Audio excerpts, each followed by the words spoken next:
ചന്ദ്രവംശജനായിരുന്നു, ചന്ദ്രവംശിയായിരുന്നു. അദ്ദേഹത്തിന്റെ അമ്മാവനായിരുന്നല്ലോ കംസൻ. അദ്ദേഹത്തിന്റെ കാലഘട്ടത്തിൽ അദ്ദേഹത്തിന്റെ ബന്ധത്തിലോ അല്ലെ പരിചയത്തിലോ അല്ലെങ്കിൽ നാട്ടിലൊക്കെ ഉണ്ടായിരുന്ന അസുരന്മാരെയൊക്കെ ഭഗവാൻ കൊന്നതാണ്. ഈ കൊല്ലുക എന്ന് പറയുന്നത് ഈ അസുരന്മാരെ കൊണ്ട് പറ്റുന്ന ഒരു കാര്യമാണ്. ദേവന്മാരെ കൊണ്ട് പറ്റത്തില്ല, അവർ കൊല്ലത്തില്ല. അവര് നിവൃത്തി കെട്ടെങ്കിൽ മാത്രമേ ആയുധം എടുക്കുള്ളൂ. അപ്പം അസുരന്മാരെന്ന് പറഞ്ഞാൽ അവർക്ക് കൊല്ലാനുള്ള വാസനയുണ്ട്. അപ്പൊ ശ്രീകൃഷ്ണ ഭഗവാൻ ഒരുപാട് പേരെ കൊന്നിട്ടുണ്ട്. കുറഞ്ഞത് ഒരു 100 അസുരന്മാരെങ്കിലും സ്വന്തം കൈകൊണ്ട് കൊന്നിട്ടുണ്ട്. പിന്നെ അല്ലെങ്കിൽ ക്ഷത്രിയനായിരിക്കണം. അപ്പൊ ശ്രീരാമചന്ദ്രൻ ക്ഷത്രിയനാണ്. അതുകൊണ്ട് അദ്ദേഹത്തിന് വാളെടുക്കാൻ അന്നത്തെ കാലത്തെ അസുരരാക്ഷസന്മാരെ കൊല്ലാൻ സാധിച്ചു. അപ്പൊ ആശ്രയ ഗുണങ്ങളുള്ളവർക്ക് മാത്രമേ പറ്റുള്ളൂ. അതുകൊണ്ടാണ് കൽക്കി എന്ന് പറയുന്നതും കൽക്കി പുരാണത്തിൽ പറയുന്നത് കൽക്കി ബ്രാഹ്മണനായിട്ട് ജനിക്കുന്ന. ബ്രാഹ്മണൻ എങ്ങനെ ആയുധം എടുക്കുന്നു? ഒരിക്കലും പറ്റത്തില്ല. അപ്പം കൽക്കി ആയാലും ശ്രീകൃഷ്ണനായാലും ശ്രീരാമനായാലും അവതാരങ്ങളൊക്കെ അസുര കുലത്തിൽ തന്നെയാണ് ജനിച്ചിരിക്കുന്നത്. അസുരന്മാരെ കൊല്ലാൻ തന്നെയാണ് ഓരോ അവതാരങ്ങളും. ഇപ്പൊ എന്റെ മനസ്സിലും കഴിഞ്ഞ ഒരു 2023 സെപ്റ്റംബർ 18 തൊട്ട് അപ്പൊ 2 വർഷം കണ്ട് 1.5 മാസമായിട്ടുണ്ട്. 2 വർഷം 1.5 മാസം. ഇത്രയും മാസം കൊണ്ട് ഞാനൊരു തീരുമാനം എടുത്തിട്ടുണ്ട്. അതായത് 2023 സെപ്റ്റംബർ 18 ഭൂമിയിലുള്ള അസുരന്മാരെ മുഴുവൻ ഇല്ലായ്മ ചെയ്യണമെന്ന്. കാരണം ഈ ലോകം മുഴുവൻ ഇന്ന് അധർമ്മികളെ കൊണ്ട് നിറഞ്ഞിരിക്കുകയാണ്.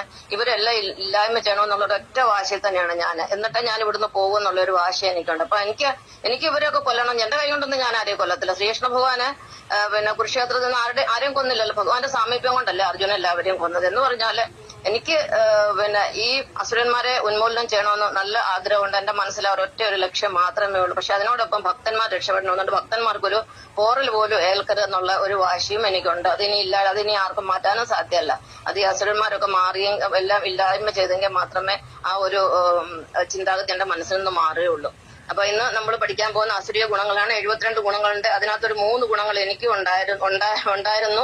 അതിലിപ്പോ 2 ഇപ്പോഴും ഉണ്ട്. ഒരെണ്ണം ഞാൻ പറയാത്ത എന്താണ്, ഇപ്പൊ എന്നെ കുറിച്ച് പറഞ്ഞിട്ട് ഞാൻ മറ്റൊരാളെ കുറിച്ച് പറയുന്നല്ലേ നല്ല. അപ്പം കാമം, അതായത് കാമം എന്ന് പറയുന്ന ഒരു താല്പര്യം എനിക്കുണ്ടായിരുന്നു. എന്നോട്ടെ 15 വയസ്സ് തൊട്ട് 20 വയസ്സ് വരെയുള്ള കാലഘട്ടത്തിൽ എനിക്ക് നല്ല താല്പര്യമുണ്ട്. അത് ഉണ്ടാകാൻ കാരണം എന്ന് പറഞ്ഞാൽ ഞാൻ അന്നത്തെ 78 തൊട്ട് 83 സിനിമകളൊക്കെ കണ്ടുകൊണ്ടാണ് എനിക്ക് ആ ഒരു കാമത്തിലോട്ട് ചിന്തകൾ പോയത്. അതുകൊണ്ട് ഞാൻ 20ാമത്തെ വയസ്സ് കല്യാണം കഴിച്ച ഒരാളാണ്.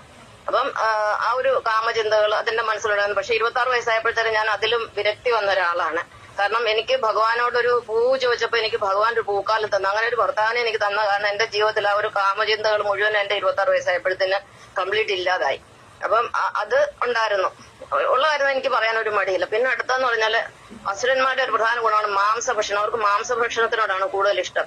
ഞാൻ ചെറുപ്പം തൊട്ട് എന്റെ വീട്ടില് കോഴിയിറച്ചിയൊക്കെ ഉണ്ടായിരുന്നു. അപ്പൊ എന്നെ തീറ്റിച്ചിട്ടുണ്ട്. മീൻ കൂട്ടും, പ്രത്യേകിച്ച് ഉണക്കമീന്, മുട്ട, ഇതൊക്കെ ഞാൻ ചെറുപ്പം തൊട്ടേ കഴിച്ച് ശീലിച്ചു. ഇന്ന് ഞാൻ മീൻ കഴിക്കുന്നുണ്ട്, മുട്ട